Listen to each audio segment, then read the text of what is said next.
Assalamualaikum warahmatullahi wabarakatuh. Welcome back to my YouTube channel.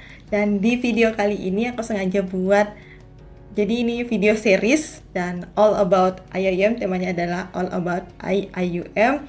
Jadi seputar tentang perkuliahan dan di International Islamic University Malaysia. Jadi teman-teman, kalau ada pertanyaan sekitar dan seputar perkuliahan di Malaysia, khususnya di IIUM, bisa banget untuk tuliskan komentar kalian atau pertanyaan kalian di bawah ya.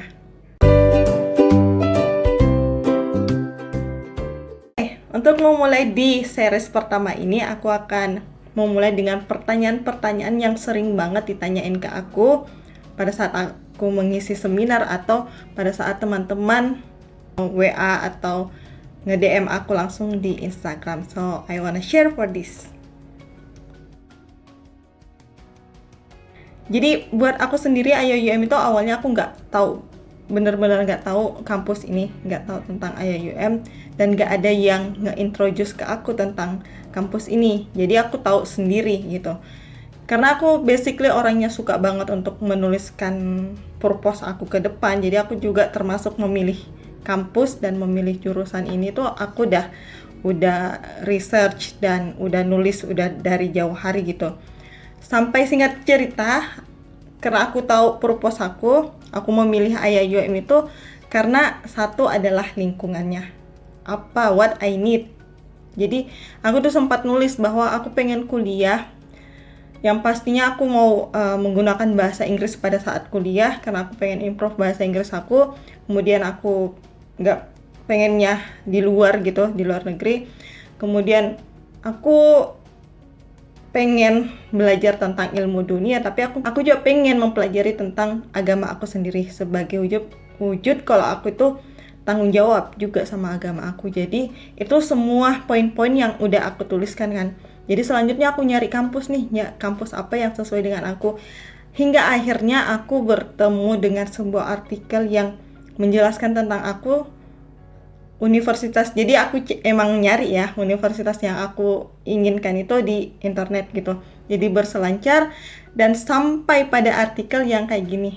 Ada 3 universitas pertama yang universitas Islam yang dibangun di dunia. Yang pertama ada di Mekah, yang kedua kalau if I'm not mistaken in Maroko. Terus yang ketiga itu dibangunnya di benua Asia. Nah, for your information, kenapa aku mention ini? Jadi, kalau teman-teman udah tahu cerita tentang dinasti Bani Abbasiyah, kemudian upaya terus memproduksi para ilmuwan muslim itu, maka dibangunlah universitas 3. Awalnya 3 doang, sekarang udah banyak. 3, dan salah satunya inilah yang dibangun di Malaysia. Tapi awalnya sebelum di Malaysia sebenarnya ditawarin juga di Indonesia, tapi karena waktu itu Indonesia belum siap, maka diambillah sama Malaysia gitu ceritanya. Dan ya benar tadi, satu karena aku butuh lingkungannya, apa yang aku cari itu ada di IIUM, maka aku apply lah di IIUM, itu dia. So, kalau aku memilih kuliah atau kampus, itu balikin dulu kampusnya, apa yang kalian butuhkan itu. Nah, ini pertanyaan yang nggak pernah lepas deh. Mungkin setiap mendengarkan, mungkin ada yang kuliah di luar negeri, pasti tanya, Kak, di sana kuliahnya beasiswa atau enggak gitu. Kalau aku sendiri, pada saat apply pertama kali, aku enggak menggunakan beasiswa dari manapun. Aku pure funding father, bantuan keluarga, beasiswa pertama gitu. Tapi teman-teman kalau udah masuk, dan alhamdulillah aku udah masuk sebagai student, ya tentunya ya. Kemudian di sini banyak banget jenis beasiswanya. Ada banyak scholarship atau finance assistance-nya yang di-offer ke student, ke mahasiswa, dan alhamdulillah aku bisa juga apply. Tinggal teman-teman kalau sebagai student ya, pertahanin IPK-nya, belajar yang rajin, dan kalian pasti bisa dapat kayak gitu.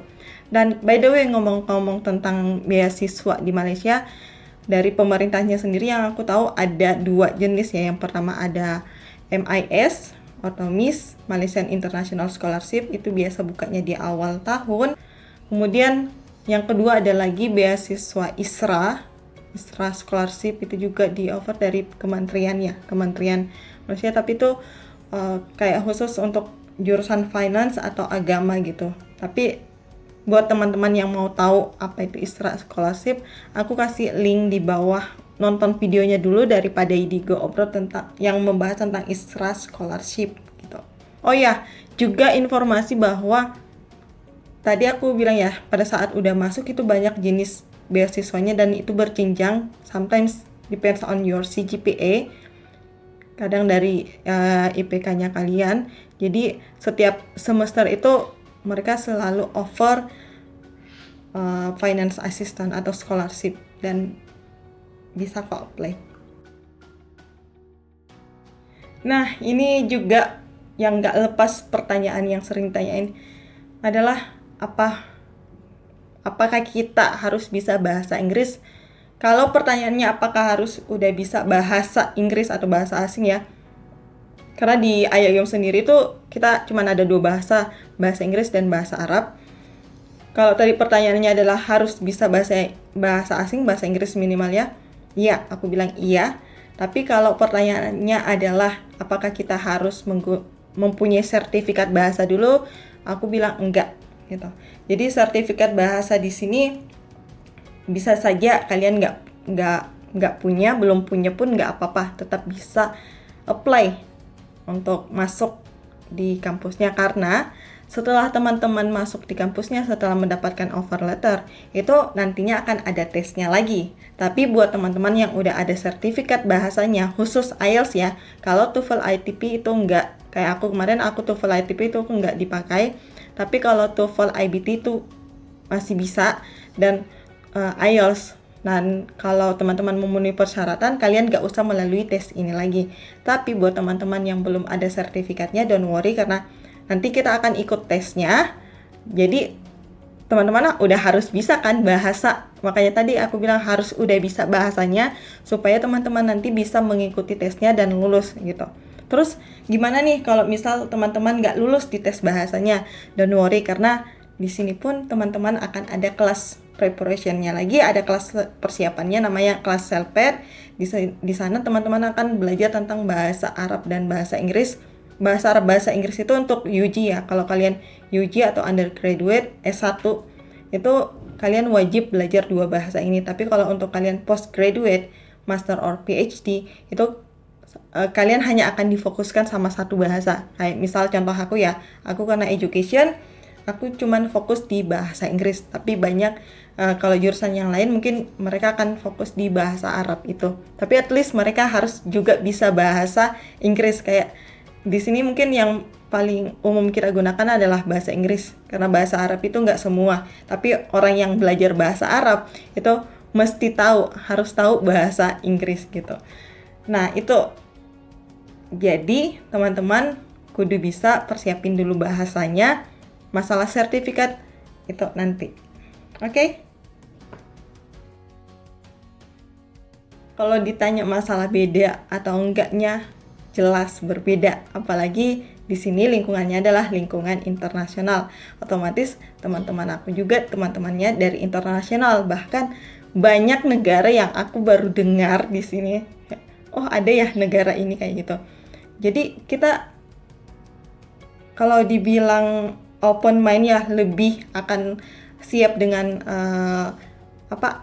diversity-nya. Kita akan siap dengan perbedaan-perbedaan itu dan tantangan. Kemudian pada saat pembelajaran juga kita siap dengan pola pikir yang berbeda-beda gitu.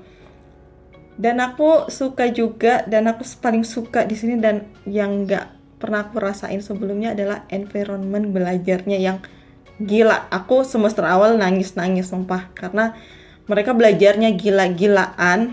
Gila, udah kayak lagu ya. Benar-benar gila, dan aku yang kayak slow gitu, belajarnya yang slow dan santai. Itu tuh kewalahan gitu, di awalnya kewalahan karena apalagi aku master ya. Aku master, dengan begitu masuk di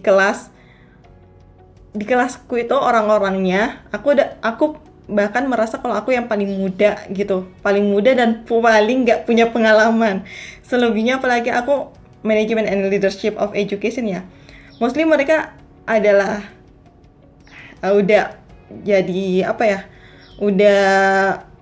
udah berpengalaman jadi manajer di mana gitu, di sekolah mana. Kemudian ada kawan aku juga yang sepak terjang pekerjaannya itu udah luar biasa. Udah ada juga yang udah staff.